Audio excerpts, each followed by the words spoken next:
So you want to know how to save your photos, eh? Well, I'm going to teach you today, so let's get right into it. So I'm in Lightroom right now, and I prefer this because the industry uses it to curate their photos and to make some really cool effects.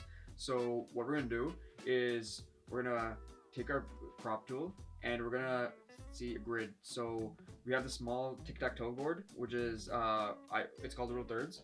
And this is something so you can kind of judge roughly where you want to put something in a photo. So if you see that when I click down, we have a big grid, and this is so we can judge finer details in Lightroom. So what we're gonna do is we're gonna start turning our photo, and you can see if I put my mouse here, you can see my mouse. I'm lining it up with this edge right here, just because it's a straight edge, it's very easy to see.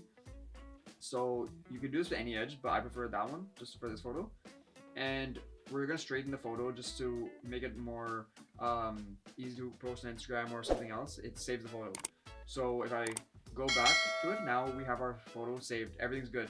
So this is a way to save the photo, but if you want to change it, and let's say this photo, for example, it's more right side up, but you know, we can create some effects. So we can get something like that we had in the previous photo. So let's go to our crop tool, and then we can start skewing it a different way. So you can see now like the horizon is kind of different, everything. So now it's more tilted to one way. So this way you can kind of do different creative things with it, but it kind of helps you if you have a problem with photos in terms of like events or portraits and stuff where it's too skewed to one way, so you can save it this way. If you like this video, please comment down below, like the video so people can see it, and subscribe so you can see more of my videos. Thanks for watching. Peace out. Bye.